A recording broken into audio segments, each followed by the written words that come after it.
This is David Ranson, and we present here our client webcast for May 2023 on the theme, When and Why It Pays to Invest Overseas. I'd like to show the front page of one of the papers on which this work was based, going all the way back to 1999. Equity performance varies around the world, in part because much international capital is fluid and constantly migrating from economy to economy. It tends to flow out of countries where it is treated harshly and toward countries where profitable opportunities beckon. That's why, by and large, some countries grow faster than others and have stronger stock markets. Countries that have low inflation also attract capital and produce better returns.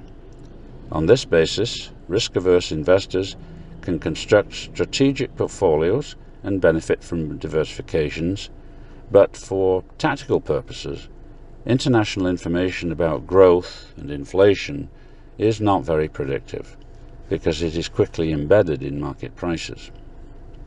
In practice, the influence of currency behavior on equity market performance produces better statistical correlations. Of the numerous economic variables that influence stock markets, very few can rival the explanatory power of currencies.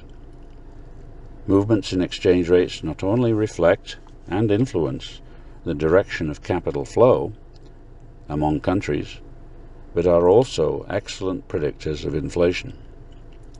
Currency movements also have predictive content for stock markets and can serve as a basis for tactical asset allocation by risk-tolerant investors. One reason for this is that a currency's rate of depreciation is norm reverting. The principles involved in explaining the performance of developed markets and emerging markets are the same, the difference being that everything about emerging markets is more uncertain and less predictable. In developed markets, the range of variation is usually more narrow. Now I'd like to look at a paper that we published back in 2014. This is the front page of a paper called Currency Policy Controls Inflation and Drives Growth in the Emerging World. What drives foreign stock markets to outperform or underperform the US? Differences in stock market performance are statistically related to differences in currency behavior.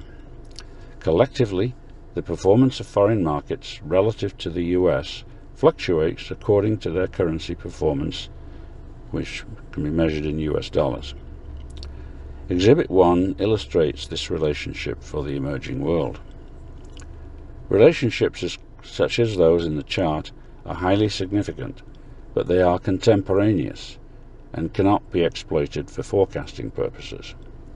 On a strategic basis, however, they are useful because they cause a mix of foreign equities with US stocks or bonds to have lower volatility than the domestic assets alone. Moreover, equity markets where currencies are strong will tend to outperform those where currencies have a historical tendency to depreciate. Anticipating when to tilt a portfolio toward foreign markets. When foreign countries peg their currencies to the dollar collectively, as many individually do, their currency policies cease to be a factor in their equity market performance relative to the US. But currency-driven capital flows can still occur because in real terms the value of the dollar itself is variable, and these provide some forecasting power. It's US domestic inflation that drives the foreign markets bet. Along with many other hard asset classes, foreign investments are a beneficiary when inflation causes capital to flow away from domestic stocks and bonds. Empirically, the performance of the US dollar relative to a constant monetary standard, such as forward gold, is a superior leading indicator of inflation. This is depicted on the horizontal axis of Exhibit 2. This is HCWE's so-called compass diagram. We distinguish the quadrants: northwest where bonds are favoured, southwest where stocks are favoured, northeast where gold is favoured, southeast where hard assets such as commodities are favoured. With a lag of up to a year, foreign stocks and bonds are most favoured in the southeast quadrant of the diagram. As is the case currently, the rise in the price of forward gold favours those foreign markets where currencies are strong relative to the US dollar. Given the great influence that currency movements have on stock market performance, it's important to check out what factors explain fluctuations in the foreign exchange value of the dollar. Press explanations for ups and downs in the dollar center on interest rates. Interest rate increases are associated with a stronger dollar, but the third exhibit shows a different and more powerful theory in action. Increased uncertainty in currency markets causes a flight to the most credible currency, namely the US dollar. Empirically, the dollar rises when the implied volatility of currency markets increases, and it declines when the implied volatility falls. So the interest rate factor can be measured, but it's substantially less powerful and less predictive. Which are the best and worst performing foreign markets? Currency performance also governs the relative performance of specific national markets. Stock markets associated with the worst performing currencies tend to produce highly negative returns. Capital tends to flow away from countries with poorly performing currencies. And Exhibit 4 illustrates the strong historical relationship between currency performance and equity returns. The more a currency depreciates, the higher its inflation. For fair comparison, returns are measured in terms of a common currency, in this case the US dollar. Correlation is above 0.99, but it's contemporaneous, not by itself a predictive basis for country selection. For that we need to do a bit more work. Why it pays to bet on currency stabilization. Currency depreciation tends to be persistent, and stock markets are routinely priced to reflect that. So, equity performance is better correlated with the unexpected depreciation when it occurs rather than with depreciation itself. To capture this, I'm defining the currency surprise each year as that year's depreciation minus that of the prior year. And here lies an opportunity, because currency surprise is predictable. Now, the expected currency surprise at the beginning of any year is the difference between 0, that's what you expect to happen in the next year, having no information about it, and the previous year's depreciation, which of course is known. The fifth exhibit shows how the expected currency surprise at the beginning of 2020 correlated with the market performance outcomes that transpired in that year. So that was a success for that particular strategy. Now we look at a profitable trading rule based on expected currency surprise. Why? But first I've got to explain, why is expected currency surprise predictive? The fact that currency markets are often volatile does not mean that exchange rate changes are random. Currencies that are unstable do not serve their countries well, and that leads to inflation and capital flight.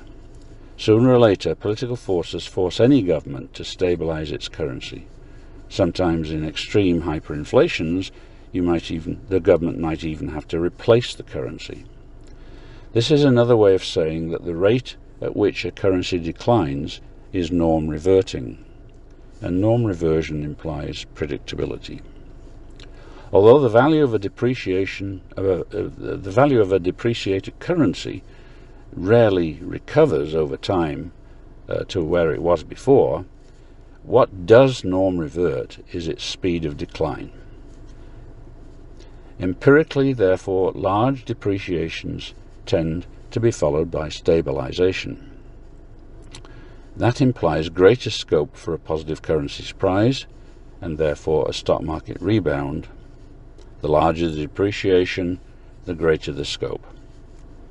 Exhibit 6 shows the results of following a strategy of tilting toward countries with the largest positive expected currency surprises at the beginning of each year, and it covers more than 2 decades. The 9 countries included in the test are those used in the previous exhibit, and the table contrasts collective calendar year returns from the 4 markets ranked each year above the median, that is the 4 countries with the largest expected currency surprise, versus the 4 markets ranked below the median, the ones with the lowest expected currency surprise. And as the results of the strategy, I think, speak for themselves. Anticipating the best foreign equity market performance. Large depreciation in particular local currencies might be taken as a reason to stay out of those markets. That sounds intuitive, but it might be a mistake. A large depreciation is actually a predictor that politics will push toward currency stabilization, and that economic conditions will improve as a result. The evidence suggests that when this occurs, that country does particularly well in the stock market. These are the markets to go after, and it's a strategy that might be called investing in the dogs, because the countries that look most attractive are the ones where the depreciation has been greatest. Exhibit 7 illustrates how this worked in the case of some of the largest depreciation episodes that have occurred in the emerging world.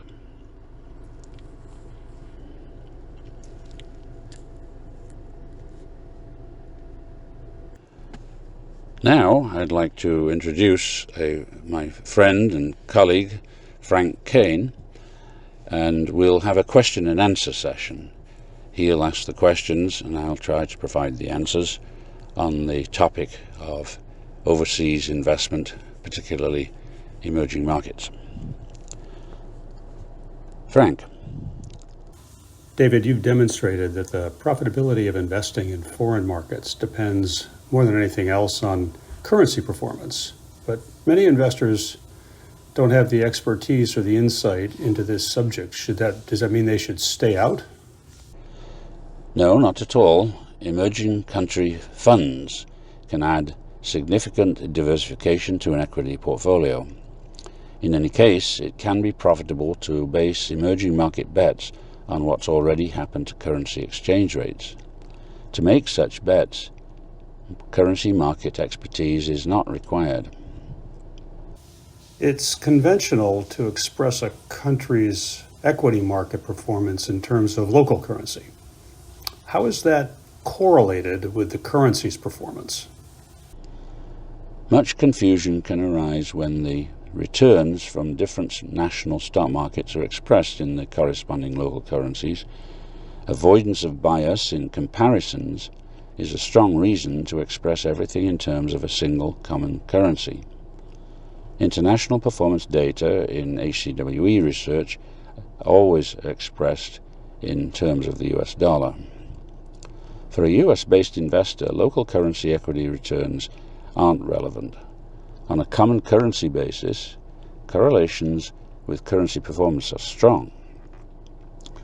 Contemporaneously, as I've already explained, they're negative, but with a lag of a year, they're positive.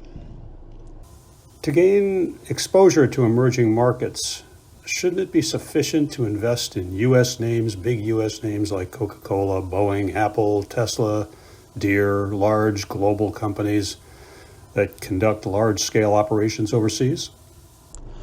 Well, companies like this like these usually have extensive domestic operations, so their overall performance is much more highly correlated with the S&P than foreign country funds.